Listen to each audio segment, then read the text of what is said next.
હરિઓમ, સૌને જય શ્રી કૃષ્ણ.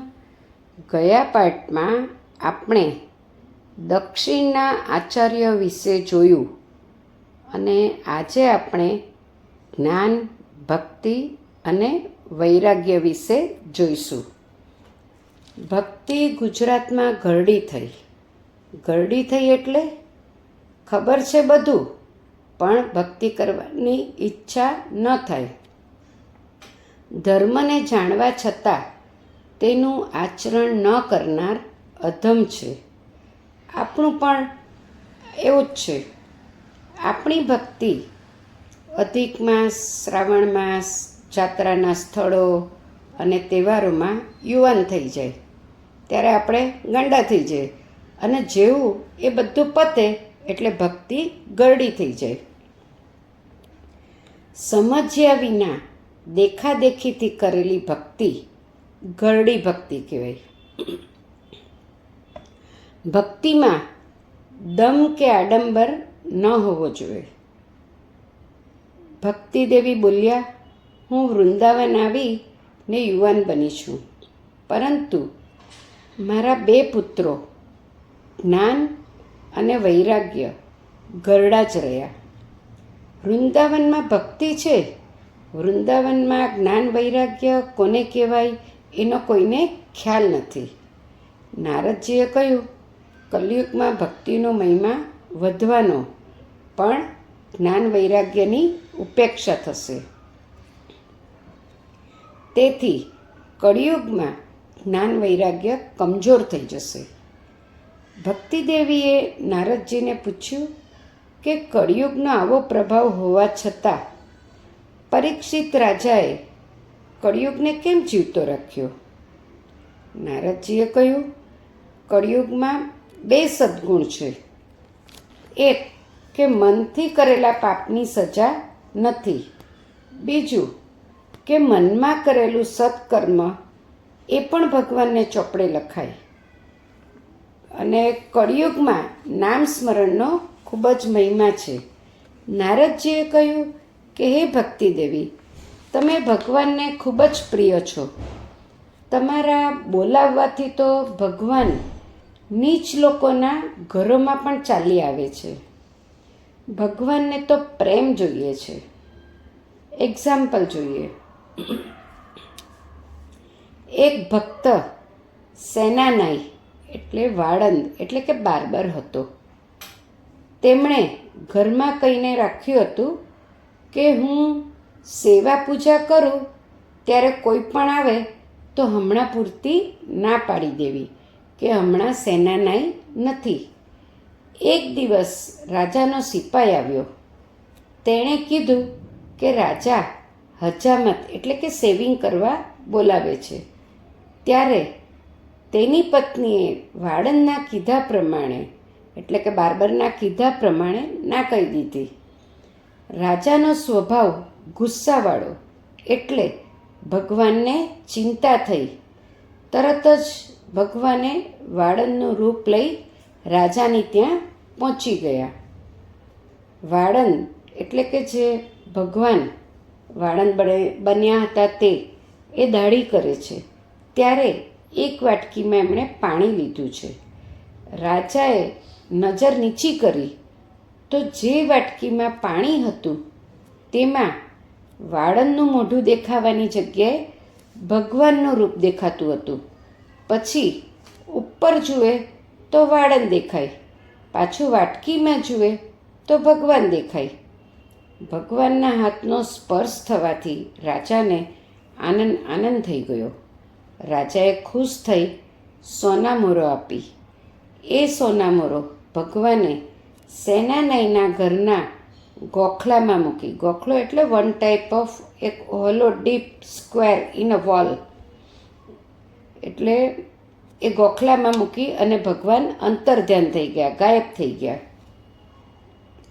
સેવા પૂરી કરી સેનાનાઈની પત્નીએ વાત કરી. તરત જ સેનાનાઈ દોડતો દોડતો રાજા પાસે આવે છે અને કહે છે કે ક્ષમા કરો મહારાજ, મને મોડું થઈ ગયું. રાજાએ કહ્યું કે તું હમણાં જ તો દાઢી કરીને ગયો, તો પાછો કેમ આવ્યો? સેનાનાઈને ખબર પડી ગઈ કે મારા પ્રભુ મને બચાવવા વાળંદ બન્યા. રાજાને પણ ખ્યાલ આવી ગયો કે ભગવાન વાળંદને બચાવવા ભગવાન આવ્યા હતા. એટલે તરત જ વાળંદ સાથે વાત કરી અને બંનેને ભગવાનના દર્શન, ભગવાનનું આ રીતનો અનુભવ થવાથી બંને ઘર છોડીને પંઢરપુર જવા નીકળી ગયા. બીજું એક્ઝામ્પલ જોઈએ કે ભગવાને નરસિંહ મહેતાની ત્યાં મામેરું કર્યું હતું. દ્રૌપદીના ચપ્પલ ઉચક્યા હતા. ભક્ત જનાબાઈના છાણામાં પ્રવેશ કર્યો હતો. અર્જુનના સારથી બન્યા હતા. આ બધાને ભગવાન ભક્તિથી વશ થયા હતા. હવે સત્ય, ત્રેતા અને દ્વાપર યુગમાં જ્ઞાન અને વૈરાગ્ય મુક્તિના સાધન હતા. પરંતુ કળિયુગમાં કેવળ ભક્તિ જ બ્રહ્મ સાયુજ્ય એટલે કે મોક્ષને પ્રાપ્ત કરાવનારી છે. હે ભક્તિ દેવી, કળિયુગ જેવો કોઈ યુગ નથી. આ યુગમાં હું તમને ઘરે ઘરે પ્રત્યેક મનુષ્યના હૃદયમાં સ્થાપિત કરીશ. ભક્તિ વિષયક મહોત્સવોને આગળ રાખીને જો હું આ લોકમાં તમારો પ્રચાર ન કરું તો હું શ્રીહરિનો દાસ નહીં. કળિયુગમાં જે જીવો તમારાથી એટલે કે ભક્તિથી યુક્ત હશે તેઓ પાપી હોવા છતાં પણ શ્રી કૃષ્ણના અભયધામને પામશે. ભગવાન ભક્તિથી જ વશીભૂત થાય છે તેનું પ્રમાણ ગોપીજનો છે. મનુષ્યોને હજારો હજારો જન્મોના પુણ્યના પ્રતાપે ભક્તિમાં અનુરાગ થાય છે એટલે કે પ્રેમ થાય છે. આપણે એક એક્ઝામ્પલ જોઈએ કે મનુષ્ય જન્મની શું વેલ્યુ છે. ગાયમાં આપણને બધાને ખબર છે કે 33 કોટી દેવતા, 33 કોટી એટલે 33 કરોડ ને પણ 33 પ્રકારના દેવતા હોય છે. એ આપણને સૌને ખબર છે. 33 કોટી દેવતા હોવાથી આપણે એની પૂજા કરીએ છીએ. એને આપણે માતાનું બિરુદ આપ્યું છે. પરંતુ આ વાત ગાયને ખબર નથી. કેમ? કારણ કે મનુષ્ય યોનિ સિવાય બીજી કોઈ પણ યોનિ એમાં પાપ પુણ્ય કે બીજી કોઈ મનુષ્ય જેવી કોઈ સમજ શક્તિ રહેલી નથી. બીજી યોનિમાં ખાય પી બચ્ચાને જન્મ આપે બધું જ, પરંતુ મનુષ્ય જેવી સમજ શક્તિ ન હોવાને કારણે તેઓ પુણ્ય કમાઈ શકતા નથી. તો ભગવાને આપણા સૌ ઉપર કેટલી કૃપા કરી છે. તો આપણા પ્રત્યેક શ્વાસને ન વેડફતા સારા કામ અને ભક્તિમાં લગાડો. ખૂબ જ ભક્તિ કરો.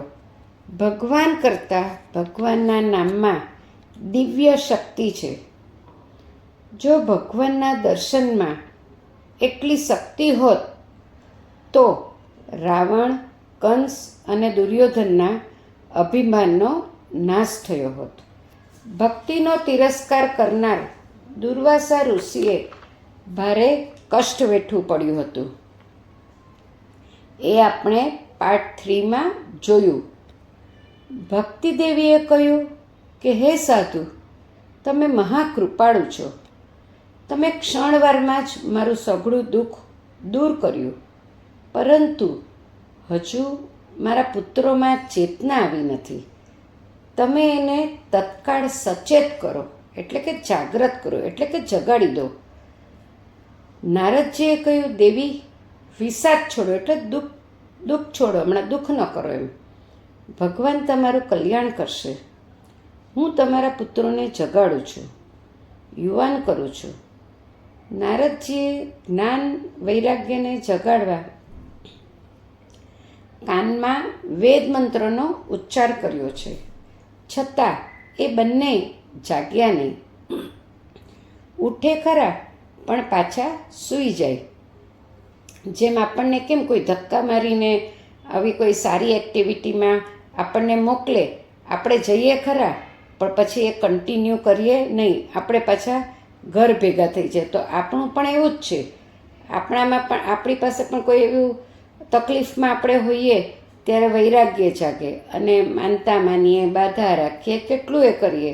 પછી ભગવાનને કહીએ કે મારી આ તકલીફ એટલે કે મારા પ્રોબ્લેમ બધા દૂર કરશો તો હું જિંદગીભર તમને ક્યારેય ભૂલીશ નહીં. પરંતુ જેવી તકલીફ દૂર થાય કે ભગવાનની ભક્તિ માટે સમય મળતો નથી, ભગવાનને જ ભૂલી જઈએ. એટલે કે આપણો જ્ઞાન વૈરાગ્ય ક્ષણિક હોય છે.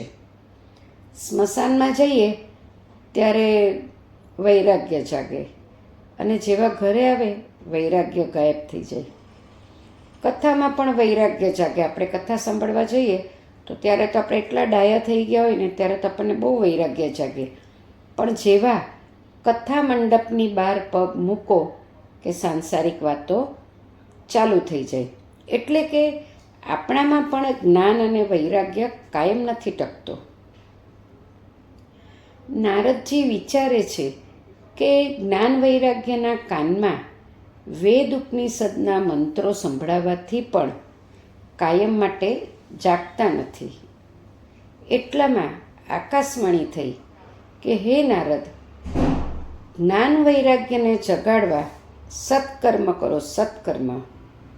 નારદજી વિચારે છે કે હું વેદ ઉપનિષદના મંત્રો, ગીતાજીના શ્લોકો બોલું છું તો એ સત્કર્મ નથી, તો હવે મારે શું કરવું જોઈએ? નારદજીને ચિંતા થઈ. નારદજી આ ચિંતિત મને બદ્રીનારાયણ આવ્યા અને ત્યાં એમને કરોડો સૂર્ય જેવા તેજસ્વી સનતકુમારોનો ભેટો થયો. નારદજીએ કહ્યું, હે મહાત્માઓ, અત્યારે મારો તમારી સાથેનો મેળાપ ખૂબ જ ભાગ્યથી થયો છે, તો મારા પર કૃપા કરીને શીઘ્ર જ તે સાધન બતાવો. તમે દેખાવમાં તો 5 વર્ષના બાળક જેવા છો, પરંતુ છો તો તમે પૂર્વજોના પણ પૂર્વજ, ખૂબ જ બુદ્ધિમાન, વિદ્વાન અને મહાન યોગી છો. હું અત્યંત દીન છું અને તમે સ્વભાવથી જ દયાળુ છો. તેથી મારા પર કૃપા કરીને મારું માર્ગદર્શન કરો.